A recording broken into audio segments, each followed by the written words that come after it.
Saudi अरब, UAE और Berks में शामिल हुए 6 ममालिक। वजीर आजम मोदी की मौजूदगी में बड़ा फैसला। जनूबी अफ्रीका के सदर का ऐलान। जोहान्सबर्ग, जनूबी अफ्रीका में मुनक़िदा बर्क्स चोटी कॉन्फ्रेंस में वजीर आजम नरेंद्र मोदी की मौजूदगी में जनूबी अफ्रीका के सदर सिरिल रामाफोसा ने जुमेरात को बड़ा ऐलान किया है।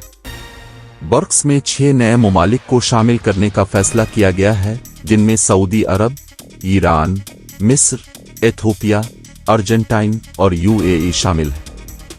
हिंदुस्तान ने इस फैसले की हिमायत की है और वजीर आजम मोदी ने कहा कि इससे दुनिया को ताकत मिलेगी। दरअसल बर्क्स के फोरम से वजीर आजम मोदी की मौजूदगी में जनूबी अफ्रीका के सदर ने कहा कि हम बर्क्स तौसीई अमल के लिए रहनुमा हिदायत, उसूलों और तरीकाकार के बाद समझौता पर पहुंच गए। इस बर्क्स तौसीई अमल के पहले मरहले पर हमारा इत्तेफाक राय है। हमने अर्जेंटाइन, मिस्र, एथियोपिया, ईरान, सऊदी अरब और मुत्तहिदा अरब अमारात को बर्क्स का मुकम्मल रुकन बनने के लिए मदऊ करने का फैसला किया है। नए अराकीन 1 जनवरी 2024 से बर्क्स का हिस्सा बन जाएंगे।